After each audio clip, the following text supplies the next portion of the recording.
It is imperative that the Senate continues to confirm the remainder of the president's well-qualified nominees as quickly as possible. As you have seen during the past week, President Trump is hard at work fulfilling the promises that he made to the American people on the campaign trail. Since taking the oath of office, President Trump has taken more than 300 executive actions, secured nearly $1 trillion in U.S. investments, deported illegal alien rapists, gang members, and suspected terrorists from our homeland, and restored common sense to the federal government. I want to take a moment to go through some of these extraordinary actions. On day one, President Trump declared a national emergency at our southern border to end the 4-year-long invasion of illegal aliens under the previous administration. Additionally, President Trump signed an executive order to end catch and release and finish construction of his effective border wall. By using every lever of his federal power, President Trump has sent a loud and clear message to the entire world. America will no longer tolerate illegal immigration, and this president expects that every nation on this planet will cooperate with the repatriation of their citizens.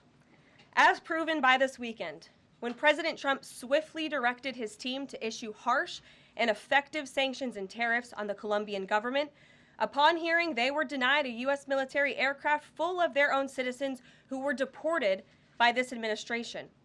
Within hours, the Colombian government agreed to all of President Trump's demands, proving America is once again respected on the world stage. So, to foreign nationals who are thinking about trying to illegally enter the United States, think again. Under this president, you will be detained and you will be deported. Every day, Americans are safer because of the violent criminals that President Trump's administration is removing from our communities.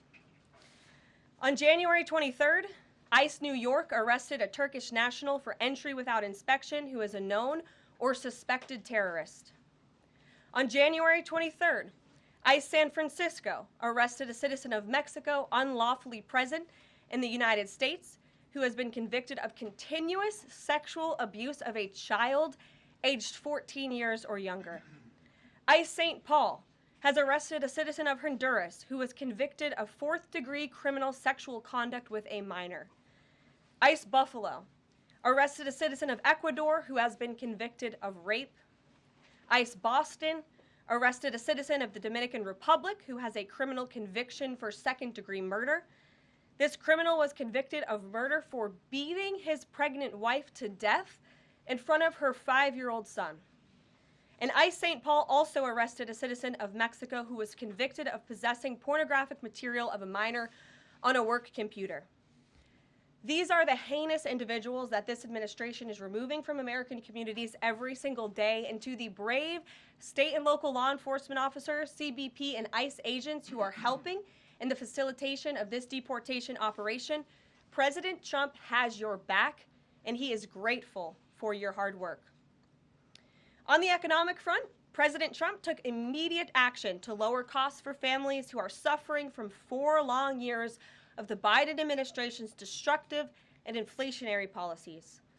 President Trump ordered the heads of all executive departments and agencies to help deliver emergency price relief to the American people, untangle our economy from Biden's regulatory constraints, and end the reckless war on American energy. President Trump also signed sweeping executive orders to end the weaponization of government and restore common sense to the federal bureaucracy. He directed all federal agencies to terminate illegal diversity, equity, and inclusion programs to help return America to a merit-based society. President Trump also signed an executive order declaring it is now the policy of the federal government that there are only 2 sexes, male and female. Sanity has been restored. Before I take your questions, I would like to point out to all of you once again have access to the most transparent and accessible president in American history. There has never been a president who communicates with the American people and the American press corps as openly and authentically as the 45th and now 47th President of the United States. This past week, President Trump has held multiple news conferences gaggled on Air Force One multiple times, and sat down for a two-part interview on Fox News, which aired last week. As Politico summed it up best, Trump is everywhere again. And that's because President Trump has a great story to tell about the legendary American revival that is well underway. And in keeping with this revolutionary media approach that President Trump deployed during the campaign, the Trump White House will speak to all media outlets and personalities, not just the legacy media who are seated in this room. Because according to recent polling from Gallup, Americans' trust in mass media has fallen to a record low. Millions of Americans, especially young people, have turned from traditional television outlets and newspapers to consume their news from podcasts, blogs, social media, and other independent outlets. It's essential to our team that we share President Trump's message everywhere and adapt this White House to the new media landscape in 2025. To do this, I'm excited to announce the following changes will be made to this historic James S. Brady Briefing Room, where Mr. Brady's legacy will endure. This White House believes strongly in the First Amendment, so it's why our team will work diligently to restore the press passes of the 440 journalists whose passes were wrongly revoked by the previous administration. We're also opening up this briefing room to new media voices who produce news-related content and whose outlet is not already represented by one of the seats in this room. We welcome independent journalists, podcasters, social media influencers, and content creators to apply for credentials to cover this White House. And you can apply now on our new website, whitehouse.gov/newmedia. Starting today, this seat in the front of the room, which is usually occupied by the press secretary's staff, will be called the new media seat. My team will review the applications and give credentials to new media applicants who meet our criteria and pass United States Secret Service requirements to enter the White House complex. So in light of these announcements, our first questions for today's briefing will go to these new media members whose outlets, despite being some of the most viewed news websites in the country, have not been given seats in this room. And before I turn to questions, I do have news directly from the President of the United States that was just shared with me in the Oval Office. From President Trump directly, an update on the New Jersey drones.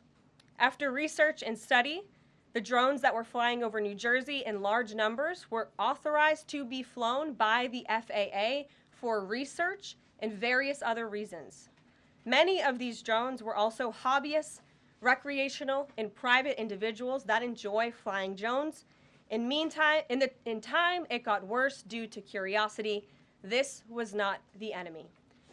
A statement from the President of the United States to start this briefing with some news. And with that, I will turn it over to questions. And we will begin with our new media members, Mike Allen from Axios, Matt Boyle from Breitbart. Mike, why don't you go ahead? Thank you very much. Karoline, does the President see anything fishy about DeepSeek, either its origins or its cost? And could China's ability to make these models quicker, cheaper, affect our thinking about expanding generation data centers, chip manufacturing? Sure. The President was asked about DeepSeek last night on Air Force One when he gaggled for, I think, the third or fourth time throughout the weekend with members of the traveling press corps. The President said that he believes that this is a wake-up call to the American AI industry. The last administration sat on their hands and allowed China to rapidly develop this AI program.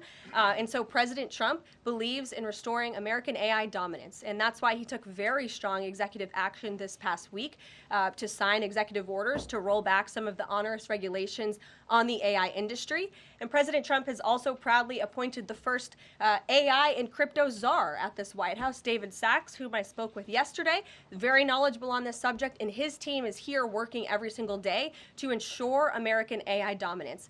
As for the national security implications, I spoke with NSC this morning. They are looking into what those may be, and when I have an update, I will share it with you, Mike. Karoline, you say restore U.S. dominance. Is there a fear that the U.S. either is falling or has fallen behind? And how would the President make sure the U.S. stays ahead? No, the President is confident that we will restore American dominance in AI. Yeah, so Karoline, first off, thank you to you and President Trump for actually giving voices to new media outlets that represent millions and millions of Americans. The thing I would add, I've got a two-part question for you. The first is just can you expand upon what steps the White House is going to take to bring more voices, not less, which is what our founder, Andrew Breitbart, believed in, into this room where they rightfully belong? Yeah. Absolutely. And as I said in my opening statement, Matt, it is a priority of this White House to honor the First Amendment. And it is a fact that Americans are consuming their news media from various different platforms, especially young people. And as the youngest press secretary in history, thanks to President Trump, I take great pride in opening up this room to new media voices to share the president's message with as many Americans as possible. In doing so, number one, we will ensure that outlets like yours, Axios and Breitbart, which are widely respected and viewed outlets, have an actual seat in this room every day. We also, again, encourage anybody in this country, whether you are a TikTok content creator, a blogger, a podcaster, if you are producing legitimate news content, no matter the medium, you will be allowed to apply for press credentials to this White House. And as I said earlier, our new media website is whitehouse.gov/new media. And so we encourage people to apply. Again, as long as you are creating news-related content of the day and you're a legitimate independent journalist, you're welcome to cover this White House. And secondly, Karoline, you said you laid out several of the actions that President Trump has taken. Obviously, it's a stark contrast to the previous administration and breakneck speed from President Trump. Can we expect that pace to continue as the first 100 days moves along here and beyond that? Absolutely. There's no doubt President Trump has always been the hardest working man in politics. I think that's been proven over the past week. This president has again signed more than 300 executive orders. He's taken historic action. I gaggled aboard Air Force One to mark the first 100 days of this administration, 4 p.m. last Friday, or first 100 hours rather. And this president did more in the first 100 hours than the previous president did in the first 100 days. So President Trump, I think you can all expect for him to continue to work at this breakneck speed, so I hope you're all ready to work very hard. I know that we are. Zeke Miller. Thanks, Karoline. A question that we've asked your predecessors of both parties in this job. When you're up here in this briefing room speaking to the American public, do you view yourself and your role as speaking on, advocating on behalf of the president or providing the unvarnished truth that is, not to lie, not to obfuscate to the American people? I commit to telling the truth from this podium every single day. I commit to speaking on behalf of the President of the United States. That is my job. And I will say it's very easy to speak truth from this podium when you have a president who is implementing policies that are wildly popular with the American people, and that's exactly what this administration is doing. It's correcting the lies and the wrongs of the past 4 years, many of the lies that have been told to your faces in this very briefing room. I will not do that. But since you brought up truth, Zeke, I would like to point out, while I vowed to provide the truth from this podium, we ask that all of you in this room hold yourselves to that same standard. We know for a fact there have been lies that have been pushed by many legacy media outlets in this country about this president, about his family, and we will not accept that. We will call you out when we feel that your reporting is wrong or there is misinformation about this White House. So yes, I will hold myself to the truth, and I expect everyone in this room to do the same. And Caroline, just on a substantive question, yesterday the White House Office of Management and Budget directed across the board freeze, with some exceptions for individual assistance, we understand, to federal grants. It's caused a lot of confusion around the country among Head Start providers, among providers services to homeless veterans, Medicaid providers, states saying they're having trouble accessing the portal. Could you help us clear up some of the confusion, give some certainty to folks, and also is that uncertainty, how does that uncertainty service the president's voters? Well, I think there's only uncertainty in this room amongst the media. There's no uncertainty in this building. So let me provide the certainty and the clarity that all of you need.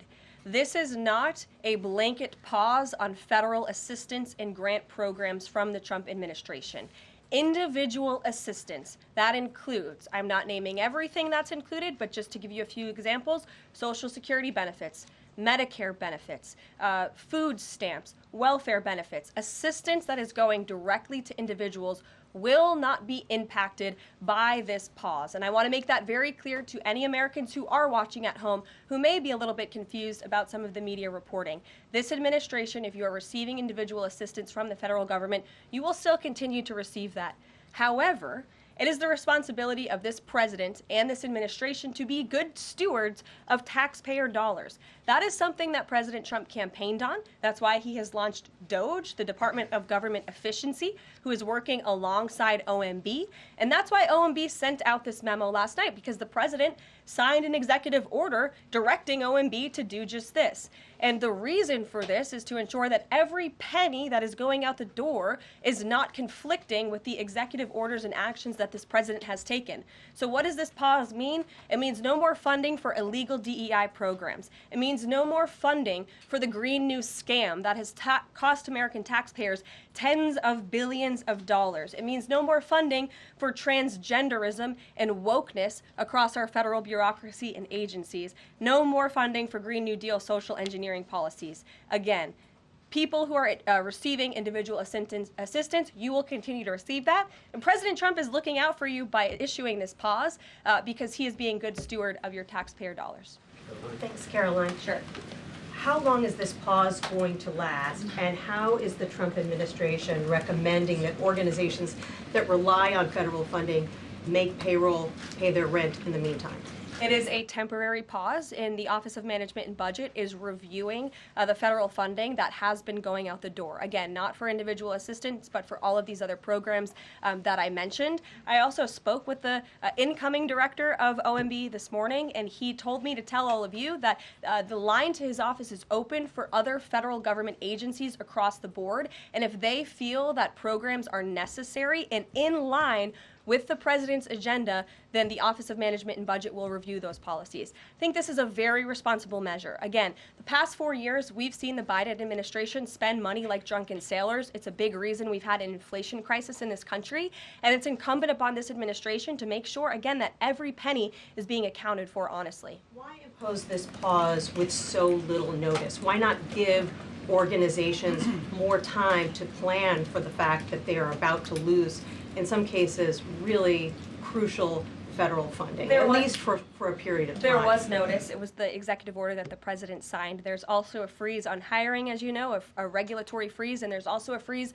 on foreign aid. And this is, again, incredibly important to ensure that this administration is taking into consideration how hard the American people are working. And their tax dollars actually matter to this administration. You know, just during this pause, DOGE and OMB have actually found that there was $37 million that was about to go out the door to the World Health Organization, which is an organization, as you all know, that President Trump, with the swipe of his pen in that executive order, is no longer wants the United States to be a part of. So that wouldn't be in line with the president's agenda. DOGE and OMB also found that there was about to be 50 million taxpayer dollars that went out the door to fund condoms in Gaza. That is a preposterous waste of taxpayer money. So that's what this pause is focused on, being good stewards of tax dollars. And so this doesn't affect Meals on Wheels or Head Start or disaster aid? Again, it does not affect individual assistance that's going to Americans. To follow up on Nancy, do you think there will be a list of who is affected and how much money is affected? How will these contractors and organizations know if they are actually having their funding frozen? And then secondly, if you're willing, can you just clarify, is the end goal of this to essentially challenge Congress or to prove that the president can withhold federal funding? In other words, is this an attempt to pick a fight to prove that he can do this? No, absolutely not. As it says right here in the memo, which I have, and I'd encourage all of you to read it, it says the American people elected President Trump to be the president of the United States and gave him a mandate to increase the impact of every federal dollar. This memo requires federal agencies to identify and review all federal financial assistance programs and supporting activities consistent with the president's policies and requirements. The American people gave President Trump an overwhelming mandate on November 5th, and he's just trying to ensure that the tax money going out the door in this very bankrupt city actually aligns with the will and the priorities of the American people. So will there be a line? Yes. Welcome. You look great. You're doing a great job. You Thank talked you. about transparency, and some of us in this room know how just transparent President Trump has been the last 5 or 6 years. I think you'll do the same. My question is, do you think this latest incident with the president of Colombia is indicative of the global, powerful respect they have for President Trump moving forward, not only to engage in economic diplomacy with these countries, but also world peace. Absolutely. I'll echo the answer that the president gave on Air Force One last night when he was asked a very similar question by one of your colleagues in the media. This signifies peace through strength is back. And this president will not tolerate illegal immigration into America's interior. And he expects every nation on this planet, again, to cooperate with the repatriation of their citizens who illegally entered into our country and broke America's laws. Won't be tolerated. And as you saw, the Colombian government quickly folded and agreed to all of President Trump's demands. Flights are underway once again. Two questions on deportations, if I may.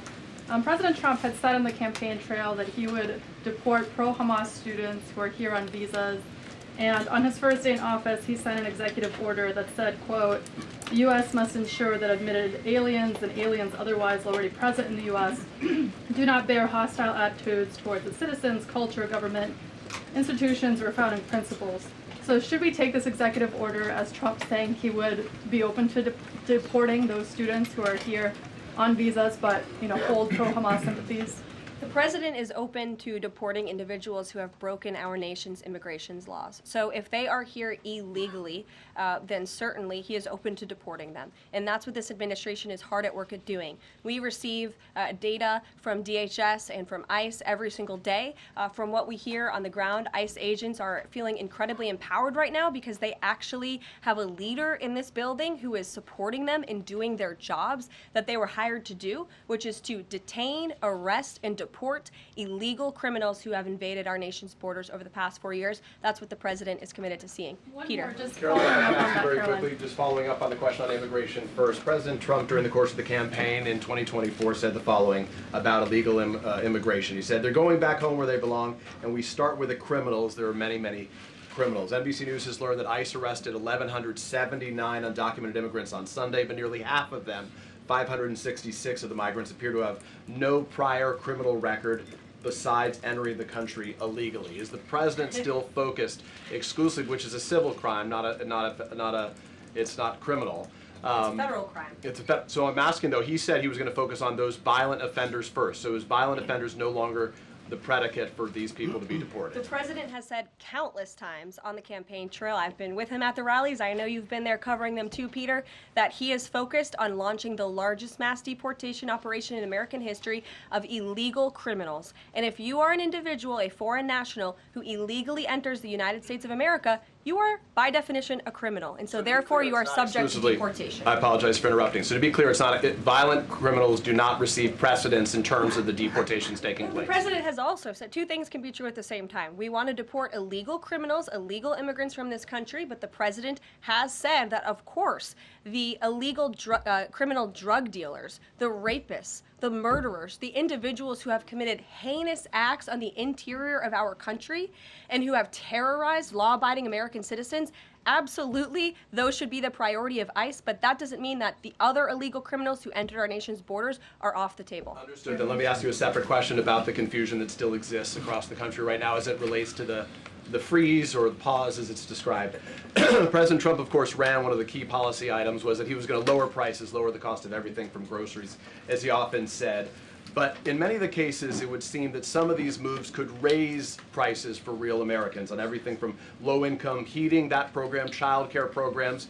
Will nothing that the president's doing here in terms of the freeze in these programs raise prices on ordinary Americans? What particular actions are you referring to that I'm would... referring to LHEAP right now. That's the low-income heating program, for example. We can talk about, there's no clarity, so I could refer to a lot of them. We don't know what they are specifically. Can you tell us that LHEAP is not one of those affected? So you're asking a hypothetical based on programs that you can't even identify. No, I just identified. What I can tell you just to be is clear, since you guys haven't identified, let's do it together just for Americans at home. Medicaid, is that affected? I gave you a list of examples: Social Security, Medicare, welfare benefits, food stamps that will not be impacted by this federal pause. I can get you the full list after this briefing from the Office of Management and Budget. But I do want to address the cost cutting because that's certainly very important and cutting the cost of living in this country.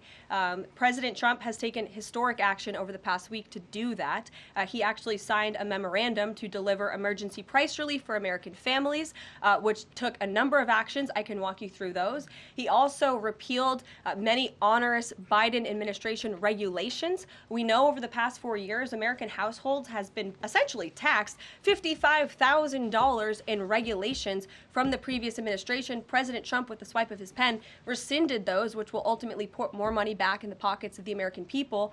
So deregulation is a big deal. And then when it comes to energy, I mean, the president signed an executive order to declare a national energy emergency here at home, which is going to make America energy dominant. We know that energy is one of the #1 drivers of inflation. And so that's why the president wants to increase our energy supply to bring down costs for Americans. The Trump energy boom is incoming, and Americans can expect that. Karoline, Thank you. Karoline, I think some of the confusion may be here with this pause on federal funding. You've made it clear you're not stopping funds that go directly to individuals, but there certainly are lots of organizations that receive funding and then may pass along a benefit. Meals on Wheels, for one. They provide meals for over 2.2 million seniors. What is the president's message to Americans out there, many of whom supported him and voted for him, who are concerned that this is going to impact them directly, even if, as you said, the funding isn't coming directly to their wallet? I have now been asked and answered this question 4 times. To individuals at home who receive direct assistance from the federal government, you will not be impacted by this federal freeze. In fact, OMB just sent out a memo to Capitol Hill with Q&A to clarify some of the questions and the answers that all of you are asking me right now. Again, direct assistance will not be impacted. I've been asked and answered about this OMB memo. There's many other topics of the day. Jackie Heinrich. Direct assistance, Karoline, if it's going to another organization and then trickling down. Direct assistance that is in the hands of the American people will not be impacted. Again, as I said to Peter, we will continue to provide that list as it comes to fruition. But OMB right now is focused on analyzing the federal government's spending, which is exactly what the American people elected President Trump to do. And one question on immigration, Karoline, on immigration. Of the 3,500 arrests ICE has made so far since President Trump came back into office, can you just tell us the numbers? How many have a criminal record versus those who are just in the country illegally? All of them, because they illegally broke our nation's laws, and therefore they are criminals as far as this administration goes. I know the last administration didn't see it that way, so it's a big culture shift in our nation to view someone who breaks our immigration laws as a criminal, but that's exactly what they are. You made a point of going with the worst first. They all have a criminal record? And welcome to the briefing If they room. broke our nation's laws, yes, they are criminal, yes. Thank you. On stripping security details for figures like John Bolton, Pompeo, Brian Hook, Senator Tom Cotton said that he's seen the intelligence and the threat from Iran is real for anyone who played a role in the Soleimani strike. He voiced concern it wouldn't just impact those individuals, but potentially their family, innocent bystanders, friends, anyone who's near them when they're out in public. Is the president open to reconsidering his decision? The president was asked and answered this yesterday, and he was firm in his decision despite some of the comments that you had referenced, and he's made it very clear that he does not believe American taxpayers should fund security details for individuals who have served in the government for the rest of their lives, and there's nothing stopping these individuals that you mentioned from obtaining private security. That's where the president stands on it. I have no updates on that. Is there any concern that this decision might jeopardize the administration's ability to hire the best advisors for these kinds of positions in the future? No, in fact, I've talked to the Presidential Personnel Office, who has told me directly that there is such an influx of resumes for this administration that it's incredibly overwhelming. There is no lack of talent for the Trump administration. Reagan, would he take any responsibility if anything happened to these people? Would he feel at all that his decision was a factor in that? The president was asked and answered this yesterday. I defer you to his comments. Caroline. Reagan, since you're in the back row, I hear you. The back row hasn't gotten much attention in the last 4 years, so I'm happy to answer your question. And I can project. Does the president intend to permanently cut off funding to NGOs that are bringing illegal foreign nationals to the country, such as Catholic Charities? I am actually quite certain that the president signed an executive order that did just that, and I can point you to that. More, Caroline, President Trump issued an executive order on increased vetting for refugees and visa applications. Right. Part of that order was considering an outright ban for countries that have deficient screening processes. Has the president considered yet which countries might fall into this category? Are countries like Afghanistan or Syria under consideration for a full ban? Yeah, so the president signed an executive order to streamline the vetting for visa applicants and for illegal immigrants in this country who are coming, of course, from other nations. It also directed the Secretary of State to review the process and make sure that other countries around the world are being completely transparent with our nation and the individuals that they are sending here. And so the Secretary of State has been directed to report back to the president. I haven't seen that report yet. We've only been here for a few days. One, on the freeze in federal funding, who advised the president on the legality of telling government agencies that they don't have to spend money that was already appropriated by Congress? Well, as the OMB memo states, this is certainly within the confines of the law. So White House counsel's office believes that this is within the president's power to do it, and therefore he's doing it. Okay, so they disagree with lawmakers who say that they don't have the power to freeze this funding. Again, I would point you to the language in the memo that clearly states this is within the law. And on what happened on Friday night, the administration fired several inspectors general without giving Congress the 30-day legally required notification that they were being fired. I think only 2 were left at DHS and the DOJ. And then yesterday we saw several prosecutors, I believe 12, fired from the Justice Department who worked on the investigations into the president. As you know, they are career prosecutors, therefore they are afforded civil service protections. How is the administration deciding which laws to follow and which ones to ignore? So it is the belief of this White House and the White House counsel's office that the president was within his executive authority to do that. He is the executive of the executive branch, and therefore he has the power to fire anyone within the executive branch that he wishes to. There's also a case that went before the Supreme Court in 2020, Scala Law LLC versus the Customs, Bureau protection. I would advise you to look at that case, and that's the legality that this White House was resting on. So you're confident that if they bring lawsuits against you, the prosecutors who were fired, that they will succeed? We will win in court. And yes. Did he personally direct this, given they worked on the classified documents investigation and the election interference investigation? This was a memo that went out by the Presidential Personnel Office, and the president is the leader of this White House. So yes. Yes. Karoline is here. Karoline? Sure. Thank you. Congrats on your first day behind the podium. Thank you. President Trump ended funding for UNRWA and also designated the Houthis a foreign terrorist organization. That's right. Both were decisions that the previous administration had reversed. So here's my question. Will there be an investigation into who gave the previous administration this terrible advice? Well, that's a very good point. I haven't heard discussions about such an investigation, but it wouldn't be a bad idea considering that the Houthis certainly are terrorists.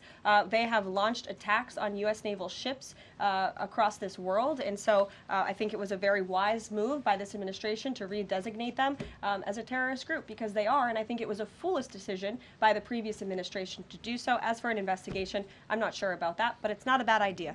Josh. Thank you for the question. I appreciate it. Can you give us an update on the president's plans for his tariff agenda? He spoke a lot about this yesterday, and there's a couple of dates coming up that he's spoken to. Number one, February 1st, he's alluded to both the potential for tariffs for Canada and Mexico, but also China to take effect on those days. What's he thinking about that? Yeah. Should those countries expect that on the Again, first? he was asked and answered this question this past weekend when he took a lot of questions from the press, and he said that the February 1st date for Canada and Mexico still holds. What about the China 10% tariff that he also had mused about last Tuesday going into effect on the same day? Yeah, the president has said that he is very much still considering that for February 1st. Separately, yesterday he talked also about sectoral tariffs on, for instance, pharmaceuticals as well as semiconductor computer chips. He talked about steel, aluminum, and copper. What's the timeline on those? Is that a similar sort of coming days thing? Yeah, so when the president talked about that in his speech yesterday, that actually wasn't a new announcement. That was within a presidential memorandum that he signed in one of the first days here in the White House on his America First trade agenda. So there's more details on those tariffs in there. As far as a date, I don't have a specific date to read out to you, but the president is committed to implementing tariffs effectively, just like he did in his first term. Finally, he also was asked on the plane when he gaggled about the potential for a universal tariff. He was asked maybe about 2.5%. There was a report about that. He said he wanted much bigger than that. Should we understand that these tariffs would add up? You know, in other words, you might have country-specific tariffs like Canada, Mexico, China. You might have sectoral tariffs like on pharmaceuticals, as well as a potential universal tariff on top of that. Do these stack on one or the other, or would one sort of take precedence over another? All I can point you to is what the president has said on this front. The February 1st date for Canada and Mexico, also the China tariff that he has discussed. He rejected the 2.5% tariff. He said that was a little bit too low. He wants it to be higher. I'll leave it to him to make any decisions on that front. Phil Wegman. What the Mexicans and Canadians have done so far, do you have any comment on whether that has met the bar, what he wants to see on fentanyl? Thank you. I won't get ahead of the president again on advocating to foreign nations on what they should or shouldn't do to get away from these tariffs. The president has made it very clear, again, that he expects every nation around this world to cooperate with the repatriation of their citizens. And the president has also put out specific statements in terms of Canada and Mexico when it comes to what he expects in terms of border security. We have seen a historic level of cooperation from Mexico, but again, as far as I'm still tracking, and that was last night talking to the president directly, February 1st is still on the books. Phil. Thank you, Karoline. Quick programming note and then a question on taxes. In terms of programming, should we expect to see you here every day? How frequently will these press briefings be? It is a good question, April. So look, the president, as you know, is incredibly accessible. First day here, he wanted all of you in the Oval Office. You got a 60-minute press conference with the leader of the free world while he was simultaneously signing executive orders. I may add that's pretty impressive. I don't think the previous office holder would be able to pull such a thing off. So look, the president is the best spokesperson that this White House has, and I can assure you that you will be hearing from both him and me as much as possible. And then a question about tax cuts. The president has promised to extend the tax cuts from the previous term. I'm curious, does the president support corresponding spending cuts as some Republicans have called for in Congress? And will the new Treasury Secretary be leading those negotiations with the Hill as Mnuchin did during the first administration? The president is committed to both tax cuts and spending cuts. And he has a great team negotiating on his behalf, but there's no better negotiator than Donald Trump, and I'm sure he'll be involved in this reconciliation process as it moves forward.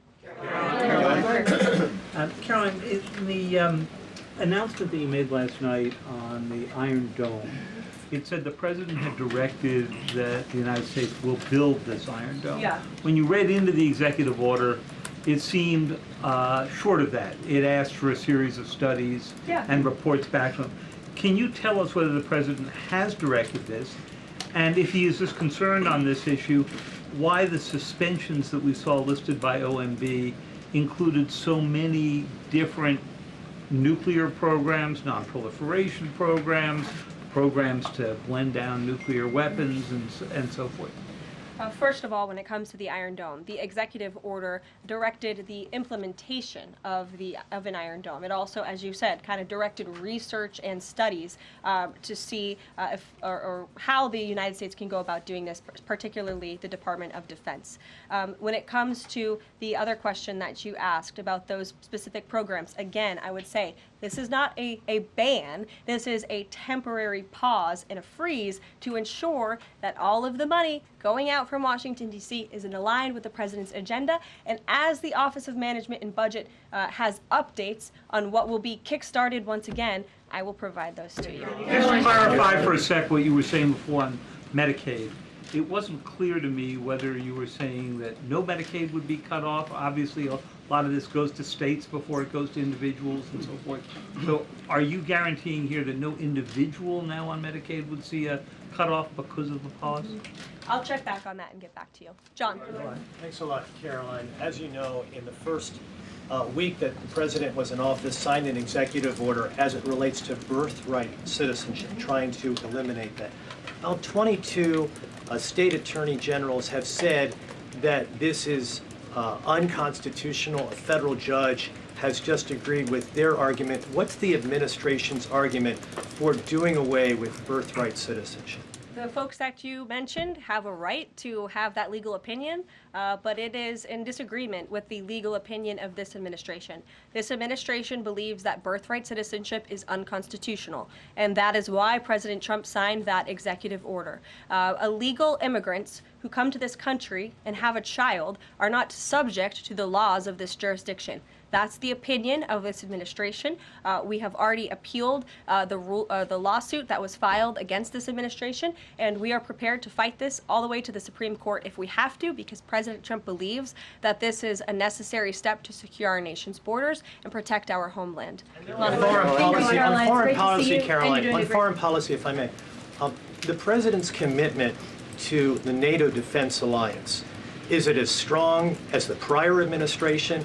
Is it the same as when he served as president in his first term in office? As long as NATO pays their fair share, and President Trump has called on NATO allies to increase their defense spending to 5%. You actually saw the head of NATO at Davos last week on Bloomberg television saying that President Trump is right, and if Europe wants to keep itself safe, they should increase their defense spending. I would just add that there was no greater ally to our European allies than President Trump in his first term. The world for all nations in Europe, and of course here at home, was much safer because of President Trump's peace through strength diplomatic approach. Monica. Thank you, Karoline, and it's great to finally be called on as well in the briefing room. I appreciate that. You're welcome. Of course, we know President Trump just got back from North Carolina and California meeting with victims of natural disasters. There's the 2-year anniversary of the East Palestine, Ohio toxic train derailment. Does the president have any plans to go visit the victims of that toxic spill, or just visit in general?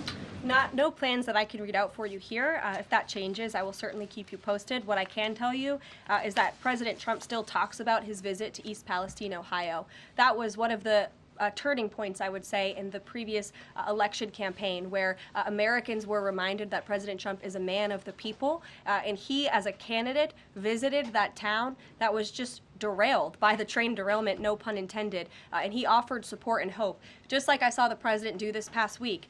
It was a purposeful decision by this president on his first domestic trip to go to North Carolina and to California to visit with Americans who were impacted by Hurricane Helene and also by the deadly fires. A red state and a blue state, both of which feel forgotten by the previous administration and the federal government. That is now ended under President Trump. He will continue to put Americans first, whether they're in East Palestine, in Pacific Palisades, or in North Carolina. Thank you, Caroline. On California, could you please clarify what the military did with the water last night as referenced in the president's Truth Social post? The water has been turned back on in California, and this comes just days after President Trump visited Pacific Palisades, and as you all saw, applied tremendous pressure on state and local officials in Pacific Palisades, including Los Angeles Mayor Karen Bass, to turn on the water and to direct that water to places in the south and in the middle of the state that have been incredibly dry, which has led to the expansion, the rapid expansion of these fires. So could you clarify what the military's role was, where the water came from, and how it got there? Again, the Army Corps of Engineers has been on the ground in California to respond to the devastation from these wildfires, and I would point out that just days after President Trump visited the devastation from these fires, the water was turned on. That is because of the pressure campaign he put on state and local officials there who clearly lack all common sense. And I will never forget being at that roundtable with the president last week and hearing the frustration in the voices of Pacific Palisades residents who feel as though their government has just gone insane. Before President Trump showed up on the scene, Karen Bass was telling private property owners that they would have to wait 18 months to access their private property. So this administration, the president and his team that's on the ground in California, Rick Grinnell, who he has designated to oversee this great crisis, it will continue to put pressure on Karen Bass and state and local officials to allow residents to access their properties. This is a huge part of it. These residents want to take part in their own clearing out of their properties. They should be able to do that. It's the United States of America. What happened to our freedom? Clearly it's gone in California, but not anymore under President Trump. April. Caroline, welcome to the briefing room. Thank you. Several questions. One on the pause. Will minority-serving institutions, preferably colleges and universities, have those monies held back temporarily at this moment? Again, I have not seen the entire list because this memo was just sent out. So I will provide you all with updates as we receive them, okay? Secondly, when it comes to immigration, there is this southern border focus. What happens to those who've overstayed their visas? That is part of the broken immigration system. In 2023, there was a report by the Biden administration, the Homeland Security Department, that said overstays of visas were 3 times more than usual. Will there be a focus on the overstays for visas as well? If an individual is overstaying their visa, they are therefore an illegal immigrant residing in this country and they are subject to deportation. And also lastly, as we're dealing with anti-DEI, anti-woke efforts, we understand this administration is thinking about celebrating Black History Month. Have you got any word on that? Anything that you can offer to us? As far as I know, this White House certainly still intends to celebrate, and we will continue to celebrate American history and the contributions that all Americans, regardless of race, religion, or creed, have made to our great country, and America is back. Christian Daycock. Thanks, Karoline. Just real quick, you mentioned the inflation executive order the president signed, but egg prices have skyrocketed since President Trump took office. So what specifically is he doing to lower those costs for Americans? Really glad you brought this up, because there is a lot of reporting out there that is putting the onus on this White House for the increased cost of eggs. I would like to point out to each and every one of you that in 2024, when Joe Biden was in the Oval Office, or upstairs in the residence sleeping, I'm not so sure, egg prices increased 65% in this country. We also have seen the cost of everything, not just eggs. Bacon, groceries, gasoline have increased because of the inflationary policies of the last administration. As far as the egg shortage, what's also contributing to that is that the Biden administration and the Department of Agriculture directed the mass killing of more than 100 million chickens, which has led to a lack of chicken supply in this country, therefore a lack of egg supply, which is leading to the shortage. So I will leave you with this point. This is an example of why it's so incredibly important that the Senate moves swiftly to confirm all of President Trump's nominees, including his nominee for the United States Department of Agriculture, Brooke Rollins, who is already speaking with Kevin Hassett, who's leading the economic team here at the White House, on how we can address the egg shortage in this country. As for costs, I laid out the plethora of ways that President Trump has addressed saving costs for the American people over the past week. He looks forward to continuing to doing that in the days ahead. Thank you guys. Karoline, one more border question.